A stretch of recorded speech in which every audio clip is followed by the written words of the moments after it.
निहत्था है किसान, आराम से बैठा है, अपना आंदोलन कर रहा है, डिमांड कर रहा है कि हमारी बात सुनी जाए। लेकिन उनकी बात सुननी तो दूर, उनके ऊपर लाठियां बरसाई गई। जो धरती का सीना चीर के अन्न पैदा करके लोगों का पेट भरते हैं, ये उनके ऊपर लाठियां बरसा रहे हैं। इनको जरा सी लज्जा नहीं आ रही है कि लोकतंत्र में किस तरह से लोगों को पीटा जा रहा है? क्या दबाव से या लठ की बल पे क्या किसी आंदोलन को दबाया जा सकता है?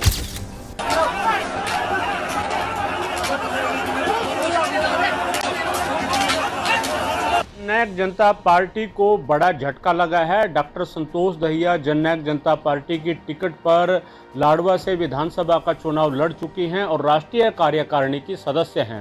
इन्होंने आज पार्टी से इस्तीफा देने की घोषणा की है। बड़ी खबर है कुरुक्षेत्र से। और सर्वजात सर्वखाप महिला विंग की राष्ट्रीय अध्यक्ष हैं। लंबे समय से महिलाओं की लड़ाई लड़ रहे हैं। इनसे जानेंगे क्या वजह रही, क्यों इन्होंने ऐसा जो कदम है आज उठाया, क्या कहें?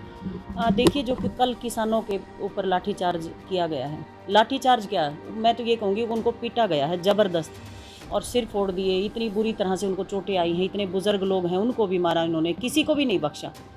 उससे आहत होकर मैंने आज पार्टी से इस्तीफ़ा दे दिया, क्योंकि हम पार्टी में सत्ता के साथ अलायंस में हैं और हमारी कहीं ना कहीं जिम्मेदारी बनती है।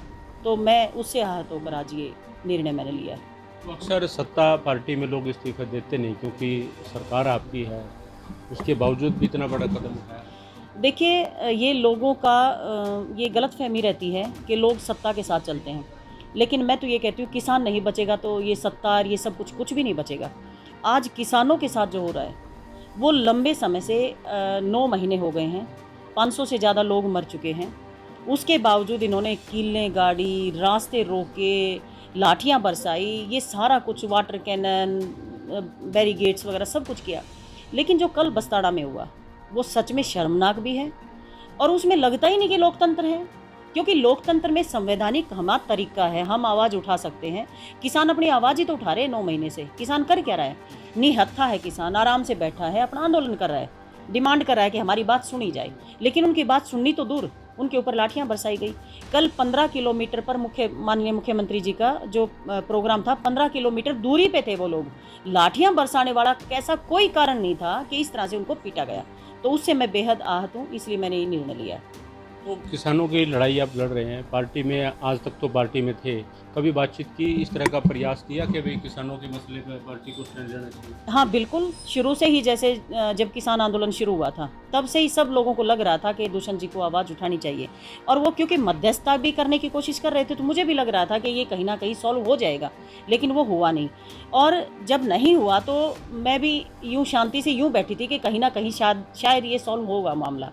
लेकिन जो कल हुआ है, कल के बाद मैं खुद को नहीं रोक पाई और मुझे इतना दुख है इस बात का कि लोकतंत्र में किस तरह से लोगों को पीटा जा रहा है। क्या दबाव से या लठ की बल पे क्या किसी आंदोलन को दबाया जा सकता है?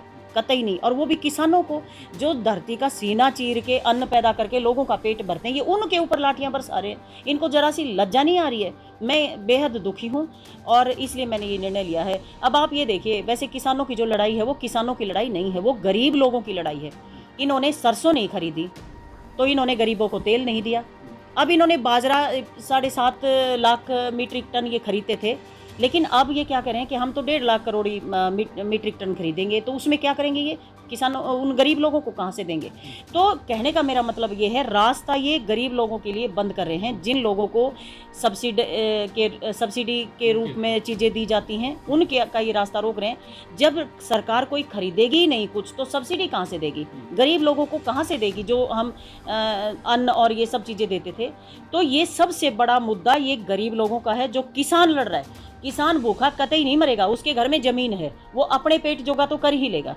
तो इसलिए ये लड़ाई किसानों की नहीं है, ये लड़ाई है उन गरीब लोगों की। तो किसानों के बीच भी आप कई बार पहुंचे हैं आंदोलन के दौरान, वहाँ देखिए किसानों, हाँ, सभी किसानों से मेरी बातचीत होती रहती है। और क्योंकि मैं आंदोलन में सक्रिय रही हूँ और मैं चाहती हूँ कि किसानों की बात सुनी जाए, क्योंकि MSP अगर इनको नहीं मिली तो तो ये अपनी चीज़ कहीं पर भी सही दाम में नहीं बेच सकते। आपने कोई भी चीज़ बनाई, इस दुनिया की धरती पे कोई चीज़ बनी, उसका एक MSP होता है, उसका रेट होता है। ये मोबाइल है तो जिसने मोबाइल बनाया वो इसका रेट फिक्स करता है कि मेरा ये मोबाइल इतने का है। उसके बाद आप रिटेलर के पास जाते हैं, वो उसमें कितना मुनाफा लेता है वो एक अलग चीज़ है, लेकिन एक रेट फिक्स होता है कि इससे ज़्यादा कोई खरीद नहीं सकता या इससे ज़्यादा कोई बेच नहीं सकता। वो रास्ता ये लोग बंद कर रहे हैं। वो रास्ता अगर बंद हो जाता है तो किसान कहाँ क्या बेचेगा, क्योंकि कभी कभार तो तेज भी बिक सकता है लेकिन हमेशा वो तेज रेट में नहीं बिक सकता। दूसरा, ये कॉन्ट्रैक्ट फार्मिंग की बात करें, कॉन्ट्रैक्ट फार्मिंग में इन्होंने SDM को एक पावर दी है कि अगर किसी किसान के साथ अन्याय होता है तो मजिस्ट्रेट जो है उसकी इंक्वायरी करेगा और उसको न्याय मिलेगा।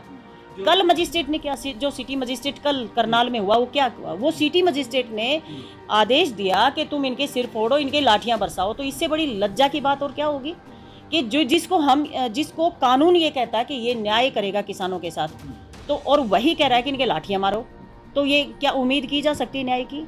कतई नहीं। कॉन्ट्रैक्ट जो बड़ी बड़ी फर्म हैं वो कॉन्ट्रैक्ट करेंगी, लेकिन कॉन्ट्रैक्ट अगर वो कर लेंगी, सबसे पहली चीज़ तो कितने किसानों से कर लेंगी। दूसरी बात, कॉन्ट्रैक्ट कर लिया, 10 रुपये किलो प्याज का रेट रख लिया फॉर एग्जांपल, उसके बाद मार्केट में जब प्याज आता है वो 2 रुपये किलो बिक रहा है, वो कॉन्ट्रैक्ट करने वाला उसे 10 रुपये किलो क्यों लेगा? वो 2 रुपये किलो वाला लेगा। फिर ये बहाना लगाएंगे कि ये तो आपका प्याज छोटा है, ये मोटा है, ये लाल दाने का नहीं है, ये सफ़ेद है, फलाना है, ढिमकाना है, ये नहीं, इसके ऊपर ये ऑब्जेक्शन करेंगे। तो ये जो हालात पैदा कर रहे हैं ये लोगों को भूखा मारने के एक तरीका है। आपने इनेलो की टिकट पे भी चुनाव लड़ा था बेरी से, और जजपा की टिकट पे भी लड़ा था, अब आपने छोड़ दी है, अगला क्या? देखिए, मेरा कोई रुख नहीं है फिलहाल, क्योंकि मैं जो सर्व जातीय सर्वखाप महापंचायत के साथ काम कर रही हूँ, हम इसी संगठन का विस्तार करेंगे और समाज के लिए काम करेंगे। जितना हमारा सहयोग हो पाएगा हम उतना किसान आंदोलन में भी देंगे, और किसी बहन भाई को कोई समस्या होगी हम उनके साथ खड़े रहेंगे। तो इस्तीफा मीडिया के माध्यम से गया या कोई लिखित में पार्टी को? नहीं, मीडिया के माध्यम से गया है, लेकिन मैं अभी ऑफिस में भी भेजूंगी। जी। तो डॉक्टर संतोष दहिया इनेलो की टिकट पर भी बेरी से चुनाव लड़ चुकी हैं और जजपा की टिकट पर विधानसभा का चुनाव लाडवा से लड़ा था। सर्वजात सर्वखाप महिला विंग की राष्ट्रीय अध्यक्ष हैं और लंबे समय से एक तरह से सक्रिय हैं, किसानों के साथ उनके मोर्चे पर भी पहुंची हैं और कल की जो घटना रही उससे आहत होने के बाद पार्टी से इस्तीफा दिया है। रणदीप रोड, पंजाब के CTV कुरुक्षेत्र। देश दुनिया दी हर वड्डी खबर नाल जुड़े रहन लई साडे YouTube चैनल ਨੂੰ ਸਬਸਕ੍ਰਾਈਬ ਕਰੋ। ਨਾਲ ਦੀ ਨਾਲ ਹਰ ਨਵੀਂ ਵੀਡੀਓ ਦੀ ਨੋਟੀਫਿਕੇਸ਼ਨ ਲਈ ਬੈਲ ਆਈਕਨ ਜ਼ਰੂਰ ਦਬਾਓ। ਜੇਕਰ ਤੁਸੀਂ ਇਹ ਵੀਡੀਓ Facebook ਤੇ ਦੇਖ ਰਹੇ ਹੋ ਤਾਂ ਇਸ ਨੂੰ ਲਾਈਕ ਜ਼ਰੂਰ ਕਰੋ ਔਰ ਜ਼ਿਆਦਾ ਤੋਂ ਜ਼ਿਆਦਾ ਸ਼ੇਅਰ ਵੀ ਕਰੋ। ਧੰਨਵਾਦ।